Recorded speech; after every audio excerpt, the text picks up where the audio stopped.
everybody, and welcome back to the Amazon EU Masters. I'm Hiprain, he's Jamada, and we're getting ready to go into our second game as Jamada phases into the ether for a very brief moment there. We've got GLL's Greece, Anorthosis Famagusta going up against the second seed from the Superliga in Spain in UCAM. Now, this game on paper looks pretty UCAM favored. Jamada, talk to me about these teams. Yes, agree. UCAM, definitely the favorites coming into this matchup. I think kind of much like last split at the EU Masters, maybe some questions of consistency, because I think their regular split, bit wishy-washy, 7-2 in the first half, only picked up 3 wins in the back half. And of course, despite that, playoffs, where it mattered, they made it to finals, didn't quite take the whole thing. But I'm expecting the same kind of thing where the consistency is the question for UCAM, but I think now that they're here at the main stage, they're going to perform. And, Anorthosis, definitely the what teams would consider the easiest team in this group. So you want to start off with a win and definitely get the momentum going. I think for Anorthosis, like we kind of alluded to last game, it's about sort of trying to upset the apple cart, prove that you at least deserve to be here. And I think they do have quite a few, creative picks up their sleeve here and there, especially dominant, of course, for the stew of you that remember him from last split. He's the guy that plays Karen jungle. He hasn't played it this summer, but you never know. He might pull it out and surprise us. Maybe there's a reason. Maybe he's kept it quiet all this time, so everyone forgets, and he whips it out in the European Masters to beat the good teams. It's one of those. It's always kind of obvious. It's like, oh, you want to start on a win? Of course, everyone wants to start on a win. That's kind of how tournaments go, especially when you're playing on a limited amount of games in a very short period of time. But for UCAM in particular, a win here is very important now that you've seen Misfits find their win over a Go Rogue. Again, a Go Rogue definitely looked better than I expected. A Go Rogue challenged Misfits, and we were talking before the broadcast started, saying if any team is going to challenge Misfits for that first place, it probably will be UCAM. So finding this win versus Anorthosis on, I don't want to call it the free win, but on your first game of the round robin in the first game of your tournament, finding this win is going to be super important to kind of keep matching pace, because I feel the head-to-head between Misfits Premier and UCAM is going to be a very important one. And if you lose to Anorthosis here, it basically just gives you an extra hurdle you have to work over to take first in your group. Yeah, absolutely. So definitely a bit of a must-win in that sense. First game of the main stage for UCAM. We'll see how exactly they handle it, as Orianna, banned away from Baca, is most played champion in summer, so just trying to take him off a little bit of comfort. We'll see how UCAM are to draft, as Jojo will have his Zed removed, which is a bit curious. I can't recall the last time he's played it. He's played it once in GLL this summer. Of course, just targeting away that comfort.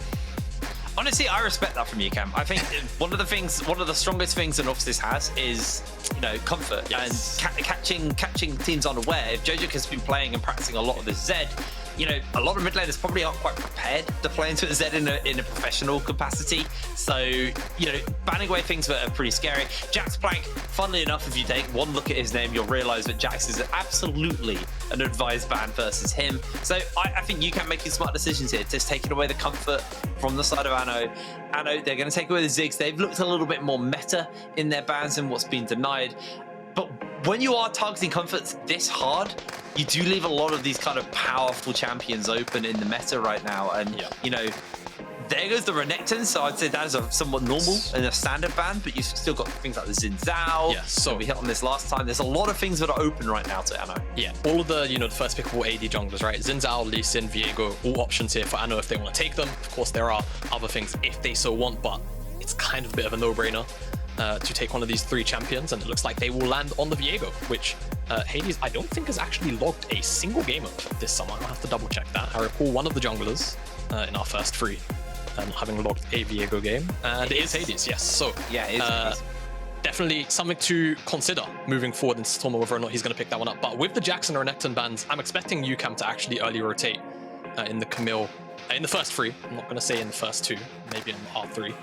Because those bans definitely set up for it, at least to me. Hadess will pick up his Lee Sin champion. He's very, very comfortable on, and the Garen hover, because they know they want Dominant to play it at some point.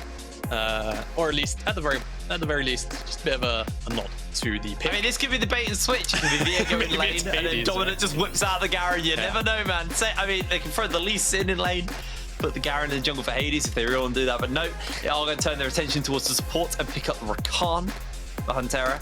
And now Anorthosis looking to rotate. Well, it's a little up in the air what they can go for here. They can match with jungle support. Obviously, they've got this Viego, which is technically flexible. They could look for, you know, another powerful jungler if they want. Yeah, I think for now, for iLevi, I think you're probably just looking at something like Leona or Nautilus plus the AD carry matchup. Looks like they will take Tristana for Golden Toast. Second most played of summer. So a lot of safety there. Of course, could technically go into Jojo's hands. We haven't actually seen him play it in a very long time. But we'll see what the choices will be. I'm expecting some kind of engage, some kind of kill lane to pair up with this Tristana in the bottom side of the map. Again, looking at that Nautilus, looking at the Leona to try and shut down the versatility of Rakan. But instead, it's actually going to be the complete kind of opposite. Braum, of course, no immediate engage or disengage to stop the Rakan outside of the Glacial Fissure, which isn't exactly the fastest CC, but concussive blows with that Tristana and the Viego can be stacked up very quickly, and there is the somewhat expected Camille pickup for Dreedy. UCAM do like to throw GD on this pick quite consistently, and with the Jax and Renekton bans, it's a little bit telegraphed. So UCAM now need an AD carry, need a mid laner, and they still have more top lane bans to throw out. So we'll see if they want to pick on JaxPlank's pool. Things like Irelia and Set would be pretty good bans to throw at him. It's an interesting thing to hit on as well when we talk about JaxPlank, because the name would suggest he plays a lot of Jax, a lot of Gangplank. He's played a lot of Jax, but this season actually hasn't played a single Gangplank game. It's still a viable champion. We obviously, if anyone was watching the LEC finals yesterday, you'll know who Gangplank is pretty viable at the moment. Kassadin gonna get banned away from Baca as being a champion. From Jojo as being a champion. He has actually been pulling out quite a lot domestically. Twisted Fate denied from Baca. Again, another champion that has a lot of impact on the map. And I feel like UCAM, you know, they got some really nice first rotations here. It's now how they're gonna tie this all together. And UCAM looking for a final ban just to deny Anno. Something that might be able to handle some of these lanes if we're gonna start to work towards. Yeah, the Kassadin ban does strike me as a bit strange. I'm trying to think what exactly UCAM were eyeing up with the Kassadin ban. Maybe LeBlanc, actually. Probably that's what I was. The most sensible thing that Baca's looking at. But looking over at my stats, it's not played LeBlanc game this split. So we'll have to see. Set was removed away. So in terms of JaxPlank's pull into the Camille, definitely quite small, but we'll see what he has to pull out. And Silas is also removed. Ezreal, probably the lock-in yet. I think makes a lot of sense. So looking at agency for Baca in the mid lane, maybe something like Syndra could also be a strong option. 2v2 Lee Sin Syndra at that level 6 point. You just press R on one target. They don't really get to play the game. Yeah, too much single target damage in most cases to deal with, but safe scaling in the bottom side shouldn't be a lane for UCAM that gets picked on too hard. And of course, the versatility of that lane means that it can be played towards now for Anna. I mean, okay. That was a high value poppy lock-in if it went through. Yeah, I know. I was about to say, I was like, that is so big brain, actually. But no, they go for the Malphite. It gives them really solid engage here. And now they're looking for, I assume, either a mid laner or an AD carry, depending on what Jojo wants to do with this Tristana. It looks like they need to kind of layer some AP into this team, so that Ryze pretty high value in that sense. And you know, you've got a Ryze, you've got the Malphite. It's a pretty scary team if Anorthosis have bought space. So UCAM, what are they going to look to answer that out with here? They are looking for themselves a mid laner, something that can handle the Ryze in lane. We'll see if Baca has something saved up, or if we do just see, you know, pretty typical mid laner in that LeBlanc getting picked up there. Yeah, I think the Kassadin ban definitely makes sense. LeBlanc can have a pretty nice time. Outside of the Rune Prison, there's not a lot of immediate lockup either to stop her from being a nuisance that she always tends to be. Just distorting over walls, double sigils, chains, etc, etc. So definitely like blocking, and of course it plays into a very strong 2v2 duo for themselves. Cassiopeia also could have been a decent option despite the Malphite threat as well. We saw a lot of that over the weekend on the LEC as well. But I think for UCAM, you've got a lot of scaling on these side lanes, a very strong 2v2, and you kind of just get to pick and choose what side you want to play towards. And for Anno, I imagine you're just playing towards the bottom side. You've got the concussive blow stack up. You've got the kill threat of Tristana. Yes, there's a lot of mobility between an Ezreal and a Rakan, but if you can land that initial bit of CC, you should be able to blow up the target on the opposite end of it. I think the big thing when you do pick up a LeBlanc with something like a Lee Sin is you have that jungle 2v2. Yeah. Ryze, great champion, but needs a bit of items, a bit of levels before he's able to do that. Early game, Lee Sin plus LeBlanc equals someone's going to be hurt. So that's probably the easiest way to put that. Very nice, Jake. So yeah, I think honestly, early game, I'm going to be keeping my eyes heavily on the mid-jungle 2v2 between these two teams. And we actually highlighted when we were talking before the game started, what lane are you excited about? And you said to me, Dominant and Hadess. Yes. Tying their names together there. In the wins that Anorthosis do find, it's typically through Dominant. Dominant is a player who has had some really pop-off performance when he gets ahead. If he gets put behind, the whole team seems to be weighed down by him on that front as well. So it's very, hit or miss from Dominant for Anorthosis. Hadess had an amazing E-Masters last time around in spring, made top 4, getting knocked out by KC. And for the most part, this is the same team. It's only the support that's changed. Yeah, and let's not forget, in that series, I think it goes without question, UCAM were the closest team to knocking K-Corp out of spring. So honestly, very impressive feat. So that's why I've got a lot of, unlike last spring, a lot of renewed confidence in this team to make a pretty deep run, even if they don't quite manage to snag first seed, because Misfits, I'm expecting, should be the holders of that title, though we still got the rest of the group stages to see. They are a very strong team, and yeah, Anno definitely want to play upset. I think they've got very strong tools, a lot of scaling to do that with. Malphite as well can be a bit of a nuisance here. They don't really have a tank shredder outside of just, the Camille Qs on repeat. But even for a while, the Camille can be held down by the Malphite, surprisingly. Yeah. So, Anno, a lot of strong tools, definitely some engage, a lot of lock-up CC. I think it's definitely going to be on Jojo and Dominant to try and, play tempo best they can with the Spectrum Wall, with the Rune Prisons, and of course the ultimate from Jojo to try and make as many rotations down to the bottom side as possible to get that lockdown in. Well, that's what I'm hearing. Yes. Mid-jungle. We'll keep our eye on mid-jungle going into the second game. It is going to be very important. What I like about this Group A is, everybody online, we all know it. Everyone was talking about Group D and how terrifying Group D is and how it's the most stacked group. But I think, there's you guys are sleeping on Group A a little bit. Obviously, UCAM, Misfits Premier, and after seeing a Go Rogue earlier, I wouldn't say a Go Rogue are definitely clearly a top 4 team, but I am saying they definitely look stronger than the expectations were set. Misfits Premier, obviously the first seed from the LFL, and then when you got UCAM, a team who, like you said previously, probably the closest team to taking KC down, or the second seed from the Superliga, there is some really, really solid teams coming out of Group A, and I think there's a lot to play for in this group. Yeah, definitely so. And a lot to prove. If you make it out of this group, definitely will look like a very strong team moving forward, in my mind. I mean, again, you can kind of have this conversation about a lot of the groups, though, can't you? This time around. I think you can always spin an angle that group's strong, right? It does always kind of feel like that every UM, but it just feels like it elevates that bit more each time. Yeah. So for the longest time, I always remember play-ins always look super stacked. Yeah. I always remember play-ins play-ins was the most hypey part of the tournament because things that were in the early days.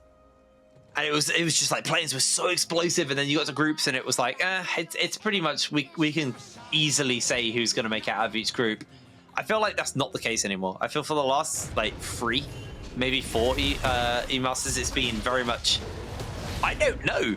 It could be anyone, really. It really could be anyone making it out of these groups. You always have tournament favorites, right? Last split. Yes, absolutely. It was who was it? Big, of course, Carmine Corp, and there was one other team. It could have been UCAM.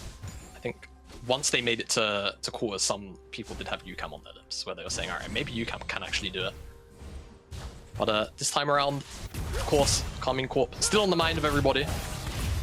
But a couple more contenders, you would certainly feel. Yeah, and as we say, groups that ever more stacked. But for now, of course, the game underway. Junglers both starting on the bottom side of the map, so going to be pathing up to the top side. Some could see some action. Looks like Dreedy will have... Oh my goodness me. Well, oh, they're jumping in. They've got the slows, but the double knock-ups there. Rafitta's ignited a couple more auto-attacks. Anorthosis resets out of there. First blood to the Greeks in the bot lane. Yeah, and that is the power of the Tristana plus the Braum, of course. Double jump can slow down whoever you land on, and then, of course, the concussive blow stack-up is so fast, especially Hail of Blades on Golden Toast. Which means those autos come in so quickly. We'll get the replay. Level 2 hit and immediate capitalization. Rafitta doesn't even get to skill Arcane Shift before he is stunned up. Double rocket jump means that Rafitta is sent back to the Fountain. Easy first blood pickup for the Greek bottom lane, and getting the lead by themselves doesn't spell good news potentially for the matchup, especially when we say Anno likely to play towards this bottom side with all the CC setup that they have available. Of course, the Realm Warp to sort of cheat a lot of time in the rotations for Jojo to make it down there. See how that lane progresses, because unlike the Ezreal in the last game, Rafitta didn't have any gold. He died and then just comes back to lane with the exact same items that he had. So it's not like he's coming back with a tier or a sheen and he's going to have some of those additional stacks or get the tier stacking done early. It's just not the case anymore now. Hadess waiting in the wings, but of course you can see Dominant is here. Yeah, he's coming in. He's got that Spectral Maw. He's got the stun. He's got the lockdown. But Dreedy hook shots over. Teleport's coming in. Flashes a bit in use. Dreedy's been slowed down. And Dominant continues the assault forward. Gets the Blade of the Ruined King. The flash. The Spectral Maw. Jojo comes in forwards. And that is the kill secured for Dominant. Jojo gets a punch to get the hook shot off. Dominant jumps in. Actually thinks better of it and steps away. They can shove the wave in. And that was Dominant playing with fire. Yeah, no. He's just asserting dominance right there. You send him a message, right? You know, maybe, I mean, hell, maybe Hadess, for whatever reason, just panics and flashes or something, even though he's nowhere near death. You never know. But yeah, Dominant picks up the Camille form, and they turn the ganker out in the top side. So UCAM go for a proactive play on the top side. Gets turned around in their face. Jojo with the teleport as well to help out from that front. Baca, I believe, just wasn't able to teleport. I'm unsure for the reasoning. Does, of course, now have a freeze, but kill going over on the top side skews the matchup a little bit in JaxPlank's favor. Of course, it's still 10 CS down, but Dreedy going to feel bad about dying. Now, Dominant and Jojo moving through. Jojo has been spotted out. Dominant actually wasn't able to pick up the crab, but is able to do so here as Jojo takes a fair amount of damage from Baca, but Levi was there to scare Baca from hanging around anymore. I don't think we're going to see this dragon getting started, especially when the vision's already been secured, but Hadess might be looking for either something in the mid lane or potentially just a cheeky invade. Jojo going to pay respect towards that, so you did just see his ward die. And it's back to farming for Dominant for now.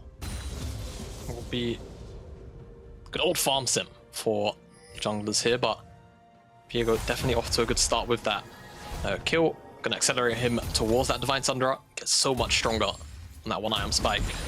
Becomes almost very obnoxious to deal with.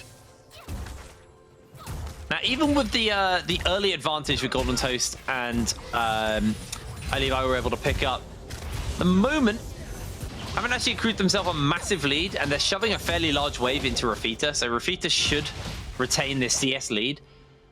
Interestingly enough, this bot lane duo have transferred, been playing together since December 2020. This is their third team they've played together on, so clearly they found something that works between the pair of them, so pretty experienced together at this point. There's Gontoast just scouting out to make sure that this dragon is not going to be stolen away or taken away, and that will be the case. Dominant able to pick up the first dragon of the game for Anorthosis. And like you say, experience playing together, very, very valuable. UCAM almost the same roster from Spring, only their support changing. Plasma out for Hantera. Can definitely help on the synergy front of things. Just being comfortable with your teammates, having known their tendencies for such a long time. And of course, in the bottom lane, such a big deal. As we was talking about that as well, JaxPlank was forced off a pretty big wave to the point where he's almost a full level down. I imagine he's about to hit 6 there, but Dreedy about to take over to 7.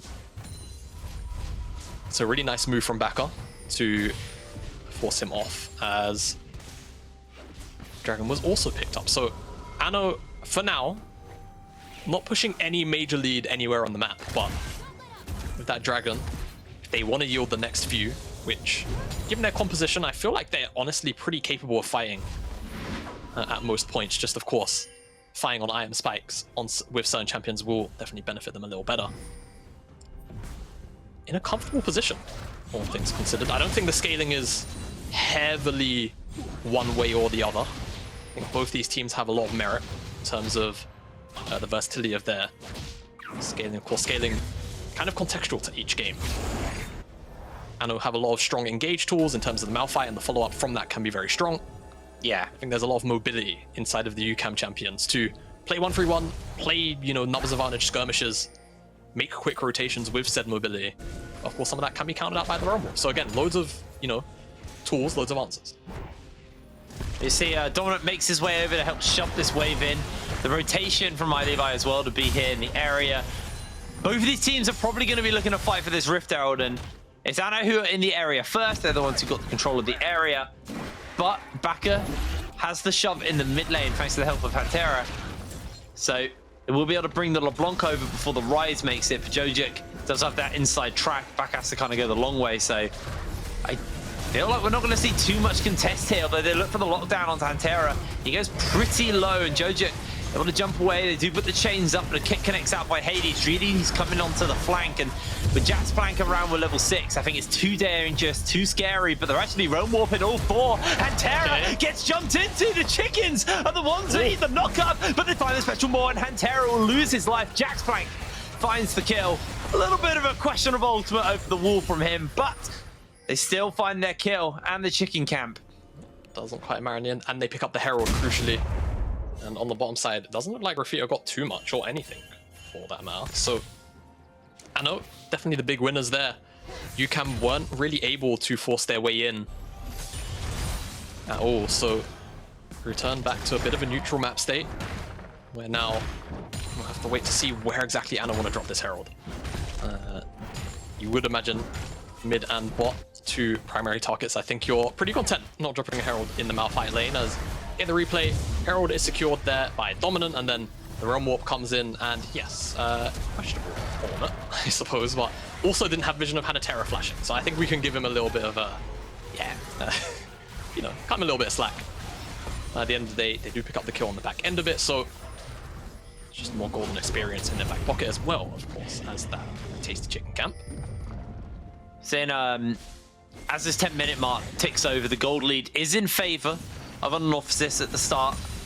Jojic's got himself the Mercury Treads as well. Pretty high valuable boots versus LeBlanc. It really makes her life so much more awkward with the CC reduction on the chains. Obviously, the magic resist is also useful in its own right.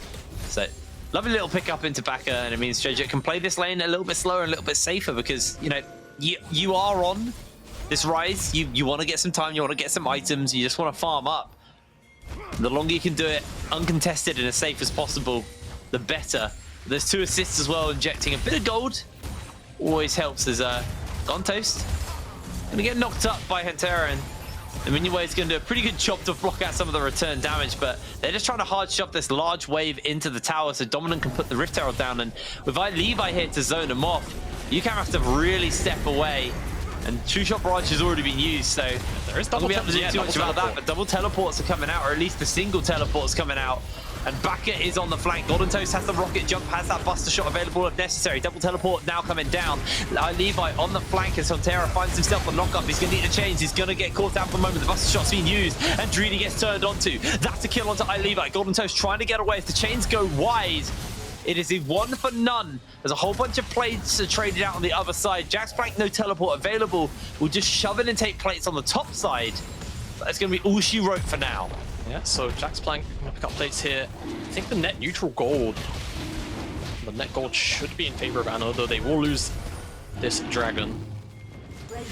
But yeah, I think a little bit greedy to overstay for the plates. I think you get the charge, nothing more. You didn't really do a very... Ooh. I agree. Dominant's coming in. Rafitta shift. They've got the road prison. They've got the lockdown. His heart is broken. And now they can chase onto Hantera. Heartbreaker again from Dominant. One more special more will get him close enough, but he didn't have it off cooldown. Lovely little pick there. But Anorthosis, they're just holding the wave, making sure that they can get them out, actually. That wasn't holding the wave. That was just casual tower tanking as Hadess has made his way forward. Yeah, I think Ano a little weary as well as to where Baca could be. Otherwise, they would have maybe stuck around Golden Toast. Oh, Hadess. Just gonna check into Hadess. He's all right. No stress there, but weren't able to take the tower off the back end of it, so not able to crack that lane open just yet. But a very strong return play. Oh, dominant. That's I think you overgreeded. Gets the smite off of the heal in time, but he has no heartbreaker. He has no escape. Shut down for Hadess. Cheeky from Hadess. Has the vision to do it. Feels like he, of course, also has the first move. And up here in the top side, Dreedy, without Divine Thunderer so much earlier than JaxPlank has a first item, obviously has a lot of agency, you'd feel, in the side lane already. Sometimes you can't really see Malphite kind of stifle the scaling of Camille very early on, but even though the gank went the way of Ano in the top side, I think the wave state just didn't benefit JaxPlank in the long run. And on top of that, of course, Baca did go up there eventually and then deny him of even more place. And now, speaking of being denied place in gold, on the bottom side, Golden Toast forced away because of a lot of fog pressure coming in. So UCAM actually not too far behind, considering they're down 2 kills, and all things considered, Ano have been relatively dominant in terms of sort of making plays and picking up a couple of plays here and there. The first 14 minutes, so see whether they can get it with plates. He's thinking about it. He wants it. He wants it. Make sure he gets it. Yeah. All right. So Golden Toast, a lot of gold in his back pocket. He should actually, if we could get a toggle of the gold, we're almost at the 15-minute mark, so it's a pretty nice time to check in. Should have what I imagine will be the Kraken Slayer ready for purchase. Yeah. On this recall, Jojo looks to be approaching Everfrost. Oh, there's the Kraken Slayer, already finished up. So, Divine Thunderer finished up onto Dominant as well. There's a Gourd Drinker onto Hadess. Seeing the buildings of what I assume will be the Phantom Dancer for Golden Toast, with that long sword and that dagger. Yeah, but I would actually like to see Ano try and force the issue a little more, I think, through Dominant. And now that Golden Toast has that first item, try and skirmish around these two members. I think Golden Toast and Dominant are very strong, and as we kind of said in the pre-game here, it feels like, at least domestically, Ano, you know, if Dominant's popping off, Ano do perform really well around them. I think you want to try and get that snowball in, but UCAM have done a lot to deny.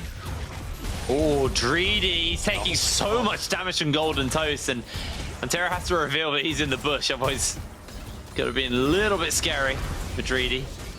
This is now going to give Ano the opportunity to turn their attention towards this Rift Herald. UCAM down their top laner, he has no teleport, so he's going to have to make the long way around, and second Rift Herald going to be picked up here for Ano. Uncontested and quite happily picked up by Dominant. We'll see if they decide to use it, if they're just going to look to try and crack all of the side lanes open and continue to give JoJerk the mid lane just to farm for now if they want to try and crack mid. Looks like the answer is going to be top side. You got the Tristana, you got the Demolitionist, and there's only a LeBlanc up there. You have to commit your ultimate LeBlanc to be able to clear the wave, so definitely. It may actually just take this tower with brute force, and Baca can't really do anything about it. Yeah, I mean, they can see there was a push in the mid lane. They know where the Camille is. They had enough information that even if LeBlanc's up there, they don't really have to drop the Herald, so they might drop this mid tier 1. But all things considered, it's Ano that still have the trading tool in their back pocket, so if they do come out to the map here, they're not going to have priority on the river entrance towards the dragon, but they could create some priority with that Rift Herald. Yeah. And force an issue for UCAM to have to respond to. This Golden Toast not quite got the full Phantom Dancer just yet, has all of the component items for it, but it's Jojo who's picked up the Everfrost now, so a lot of added utility. And Dominant, of course, very, very strong. He's picked up the I was going to say no magic mantle, the Negatron cloak. So Baca's not really going to be able to burst him, and Rafitta's not really strong enough just yet to cause him crazy threats. Mostly just Hadess and Dreedy on their first items. With all the healing that Viego does have, he's gonna be fine. So I think UCAM probably just gonna drop this entirely, recognize the situation. Just say it's not quite worth fighting for Cloud Dragon that we don't really have to set up.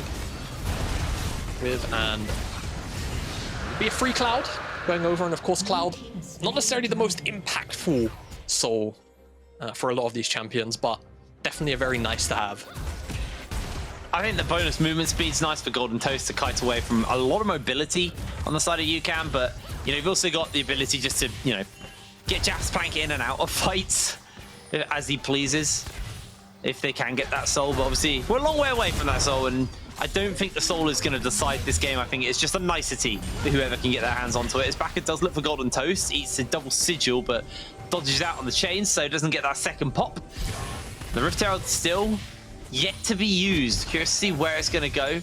Running out. It's even dominant, and the whole team are hanging around this mid lane, so it looks like they are just looking to brute force their way through here. That looks like this is going to be the game plan for the side of Anno. So Rift Herald gets summoned. JaxPlank's in the area, and they're going to start up this tower as Baca has to be very, very careful. Yeah, I mean, I like this from Anno. They understand right now they are the stronger 5v5 in most cases. UCAM a lot of mobility, but better at the smaller 2v2s, 3v3s, those kind of things, where the individual mechanics mobility can kind of outshine what the whole of this Anno composition can do. So forcing the issue whilst they know they can. They don't quite get that turret in the mid lane, but chunk it down a fair amount. I think Baca now with the Sork Shoes, with the Ludens, he's definitely a serious threat. We saw how much damage just a double sigil did to Golden Toast. Of course, all of the poke that came out on the tower defense in the mid lane. But I'm expecting Anorthosis to start to ramp up the pace a little bit. Jojo is approaching his second item, you'd hope, in sort of the next sort of 5 minutes or so. Probably less than that, he picked up the large rod, so he is about 1.3k gold away, and Golden Toast already has that 2-item mark. So as soon as we see Jojo with that stacked up Archangels, I imagine Anno are going to try and pull the trigger when and where they can. UCAM, with the side laners, very, very strong. Yes, I think that's going to be the end there for UCAM, whilst they can, in between these neutral spawns, try and pick off people on the side lanes that are trying to defend waves, things of that nature. Use the information that you have to try and pick on small members. As I say that, it's Anno that are making that play. Yeah, they're looking for Baca. They're going to bring Jojo again. Hadess misses the kick, gets himself knocked back, but they've got the Emperor Frost. He just flashes into Golden Toast's hands as Dominant will the timing. break his heart.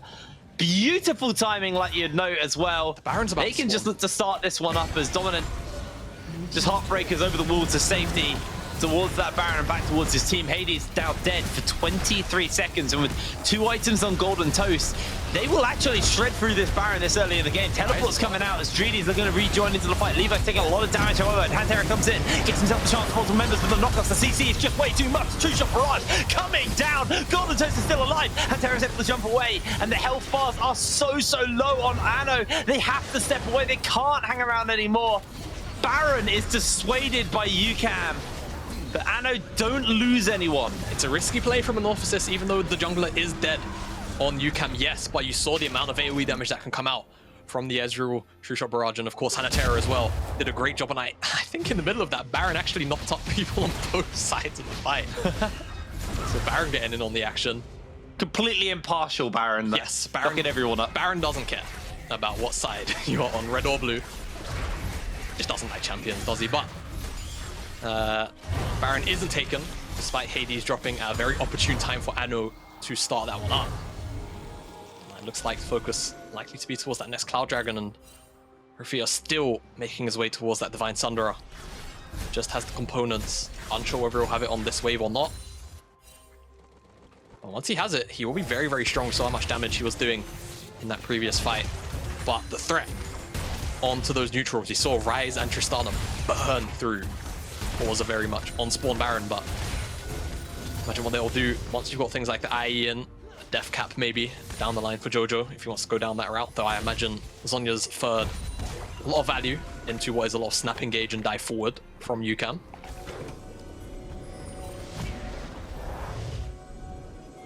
Well, 21 minutes on the clock, and Anno are in the lead. They've been in the lead for the majority of this game as well, and you know, we had our expectations set. Yeah. And Anno doing a great job here to really punish UCAM. Got a pretty strong Tristana, and while this, you know, not frankly been a massive amount of kills, it's just been really smart play from Ano. JaxPlank has his ultimate available, so if you can group up, this could be a terrifying fight as Baca reveals himself over the wall. Has obviously been spotted out by that vision as well. Rafitta's and Baca has to jump away for Golden Toast because Golden Toast is just that damn scary. Yeah, Rafitta's on the bottom side of the fight at the moment. Gonna sign off though anyway. That's already Dreedy down. Jojik's able to find the kill. Cadiz gets the kick off, but he doesn't quite find it. Jojik with a double kill. Now JaxPlank slowing Baca down. Golden Toast trying to find a kill. And here comes Dominant. He's ported in thanks to his Ryze as he continues to chase forward. The Heartbreaker gets himself a special more and steals away another kill. Once again, chasing into Rafitta's face. Dominant popping off, and Anorthosis having an absolutely stellar start to the group stage. Absolutely, and if you want to hear a pretty funny fact, UCAM, I can't remember the amount of games, but at the very least, for the entire year of playoffs, UCAM have banned away Viego. They've actually not played against Viego in a very long time. Get to main stage, they let it through. One of the first picks in right now, 4-1-3. Major impact for the Greek team right now. 3,000 gold up at the moment as well, and just because of the nature of the team fights, the way that they can play out, you'll see in the replay here, it's just so difficult for UCAM to try and take a straight out 5v5. Dreedy gets blown up by multiple ultimates, and yes, some of the AoE damage that comes out from UCAM is nice between the Rakan and the Ezreal. It's just not enough, because Hadess dives in and just gets blown up. Dominant takes his form, then is able to run down Hantera. Fortunately for him, isn't able to pick up Rafitta, but UCAM just don't really have a leg to fight on. I just don't feel they were ready to start a fight or take a fight right now. Baca didn't really have two items at that moment in time. Rafitta didn't have the Divine Thunder or the Muramana fully stacked up. And if I recall correctly, Dreedy, I mean, it doesn't even matter because he got blown up, but I don't think he had this Ravenous Hydra in his inventory either. Golden. So it's just too far ahead. I know, just the stronger team at that moment in time. I think just a poor decision to even try and take that fight. They are able to at least pick themselves a tower up as a consolation prize, but Anorthosis now just one dragon away from securing themselves Cloud Soul. Again, like we said, not the most impactful soul, but it is a soul you will take. It means you can, you know, find those big ultimates off more regularly, find these picks a little bit more regularly, and be, you know, a little bit more relaxed on when you burn your Malphite ultimate, because it really won't be the end of the world. I mean, as Golden Toast, honestly, playing with incredible aggression in this game, even though he's only 1-0-2. Still very stacked up and capable of doing a serious amount of damage to anybody who steps forward. He has complete trust in his team to keep him alive. And even if he's not got his team around, he always has that buster shot. Now, Baca is looking for an assassination off onto him. They find the slow, gets that buster shot away, though, to make sure that he stays alive. The teleport comes in for a bit of backup. That's a big deal. Honestly, UCAM now, they're going to have teleport advantage. And in a composition where they're likely want a 1-3-1, JaxPlank not having that to be on the sideline to defend is a big deal. So, I know, in response to that, they say, okay, we don't have teleport and Malphite anymore, Dreedy, we're going to force your teleport at the very least, and if you don't, then hell, we just take the Baron. I mean, it's already very, very low. The teleported it back. It looks for Golden Toast. Can't quite find JaxPlank. It's the ultimate. What an ult! Pinning everybody in place, but Golden Toast untouched at the moment. He's have to jump away, but he can't. He's pinned in place. UCAM just snap their fingers and they wipe Ano from the rift. Only Jojik stands. What an amazing engager of Hantera by himself. Finds the 4-man knockup and charm. Sets up for Rafitta's True Shot Barrage to shred through everybody. Ano just can't stand up to that much AoE damage. The Malphite armor also went wide just prior to that. And again, you know, UCAM team fighting, not necessarily the strength of this team composition, but if you can find it in a gauge like that, who gives a damn? Ano, no response to that one, and they are just going to hand over the Baron for what should have probably been a free one for them. You have to kind of feel maybe the call isn't really to turn there. Maybe just go for the Baron, because again, the mobility of UCAM's composition is what makes it so strong. You'll see the Baron gets burned down to about 3k, and it's Baca that's the target, but again, you know, distortion, flash available as well. It's just too risky in my opinion, and it just sets up Hantera because the focus is on Baca to just slip and slide in, knock up 4 members. And once that wombo combo is down, the kick as well, just to lock in place the Tristana. Oh, it killed the Tristana. Yeah, I mean, it killed her. He kicked the Malphite into the Tristana. It's just the perfect teamfight scenario for UCAM. Anorthosis, they tunnel too hard onto Baca. Plain and simple. Now it's going to be UCAM with the agency for the next couple of minutes. See what they can acquire from the Baron power play, as gold not necessarily fully in favor, just a couple hundred. Nothing crazy to talk about, but I think they still know they should be the ones with the stronger 5v5. It's just they've got to worry about Hantera, and we say there's not like a crazy amount of immediate sort of lockdown or heal immediately always to stop Hantera from doing what he just did. Jojo in a whole heap of trouble. Jojo has to be careful, has to go for a quick stopwatch. Hadess gets the kick off. They can continue the chain. Finding himself a knockup with the Rune Prison. Hadess has to go on for the moment, and Hantera this time only finds himself a buck 1-to-1. Dreedy jumps instantly out. The True Shot Barrage chunks through everyone, but now Golden Coast needs to find his moment. Dominant is finding the reset. Here comes the party portal. Here comes the backup. Baca's able to jump away over the walls of safety, and it looks like UCAM have been able to get away for now, but Dominant hot on the heels, looking for the kill to Rafitta. Will catch him. The exhaust goes down, and Dominant's taking a hell of a lot of damage. UCAM are able to just about get away from that one, but they need to heal up and head towards that dragon. Yeah, the dragon's up. Completely slipped everybody's minds, it feels like. UCAM, with the Baron recalls and Baca, able to be back on the bottom side of the map with Hadess here. They will just sneak this one away under the noses of Anorthosis, trying to capitalize a little more heavily on what was definitely an overextension by UCAM. But it does mean no soul on the map, and crucially, no Elder Dragon spawning. Yeah. For at the very least another 11 minutes, so very nice pickup. It means that just that sort of pressure of knowing, okay, Elder's on the map, we have to fight for it, isn't going to be there for a little bit longer. Baron definitely buying a fair amount of time to give UCAM more items here. And again, mobility is such a big part of this composition.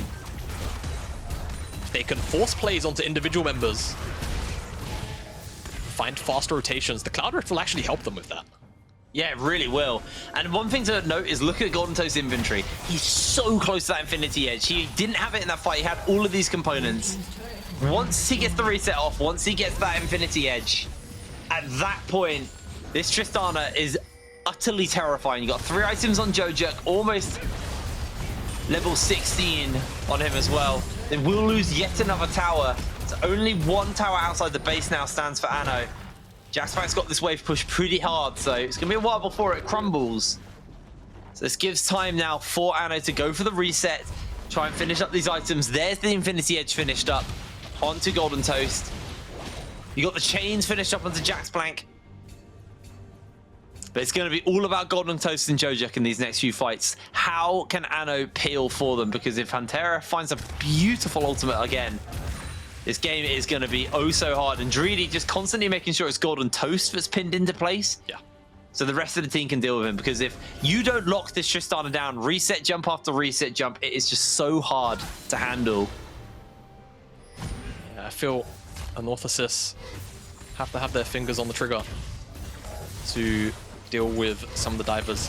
If UCAM are going to opt into these 5v5s directly, but I think as we dive deeper and later into the game, expect to try and see Baca and Dreedy respectively both try and find flank angles, pockets of vision, instead of some of these frontal engages that they found themselves in. They can stop Hantera though, I think that's the crucial thing. They can stop his engages, I think they can survive everything else. But for UCAM, like you say, Dreedy picking up a key target, I think it has to be Golden Toast. Whilst Jojo has this Zhonya's, it's going to be a little bit too difficult, I think, to lock him down consistently. And Dominant should be able to survive most dive scenarios, but here we go. Pincer, teleport coming in from Baca, and Dreedy also there. Gonna finish the tower up for the moment, but Baca's found himself the pick up. They got the knockout, they got the kill. Golden Toast is already dead. And just like that, 3 members fall, make it 4. Jojo's the only one. He's gonna try and portal his way out, able to do so. But I don't think there's too much more he's gonna be able to do with that. Baron spawning in minutes time. Not gonna be taken immediately, but I don't think Jojo's gonna be able to hold the wave. He has a lot of wave clear, but they have a lot of engage onto him. I think if UCAM are willing to give their lives for it, they can end the game here if they're feeling antsy enough. 20 seconds is enough time with 5 members. Could just take the inhibitor, but I think they want the whole cake. I think they want to eat it as well. Then Jojo. There's the Everfrost. He goes in for a cheeky stopwatch. Everybody's looking for everything. Jojo, no flash available. Shut down, picked up. And just like that, UCAM find themselves an open Nexus and an additional Braum. The Nexus will crumble. 32 minutes on the clock. And the second seed from the Superliga from Spain gonna find their first win of the group stage. I will say, though, a fairly impressive showing from Anorthosis. I think, absolutely, for a lot of people, definitely had Anorthosis probably kind of losing this one outright in a more heavy-handed scenario, but honestly gave UCAM a lot to worry about throughout that game. And just as we spoke about it, right, I think UCAM, they probably had to drop some more of these frontal engages in substitution for, you know, flanks, pockets of vision from Baca and Dreedy, and that's exactly what they do. And off the back of that, just the mid lane siege and Anorthosis trying to find a mid lane tower, they end up paying for it with the entire game. I think don't sleep on Dominant. Don't sleep on Golden Toast. I think these guys honestly have played a really, really good game here versus UCAM, and UCAM, you know, they had some problems. There was a moment where I was like, are they going to win this? This is the team who we assumed that UCAM were probably a pretty hard locked for second in this group and maybe could contest first. But, you know, after seeing Misfits get challenged by Go Rogue, after seeing UCAM getting challenged by Anno, I don't know, Jamada. I feel like Group A might be a little bit more different than expected. We'll have time to talk about that in a moment, but for now, it's time for us to throw to a break. So we'll see you in a moment. We'll talk a little bit more about game number 2.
everybody, and welcome back to the Amazon European Masters. We're getting ready to talk a little bit about game number 2, and I actually kind of want to tie it a little bit into game number 1 as well, because I think the outcomes of these games have been the expected outcomes, but I think the way in which we've got there is definitely the unexpected part. Did not expect to see Anorthosis put up such an amazing game versus UCAM. And, you know, similar for Rogue, but I think Anorthosis honestly really impressed me in this game. They challenged UCAM at near every point, and when even in like lost fights, Anorthosis would still try. They would still have that fight in them, you know. It was really, really good game from the JLL. Even though they lost, it was a solid start to the group stage. Yeah, and I think that's the kind of performance as well that can inspire confidence in the team. I think, you know, decisions go one or two different ways, and honestly, they can very easily win this game, in my opinion. This was definitely the fight where you start to wonder, hey, maybe Anorthosis are actually going to take this thing.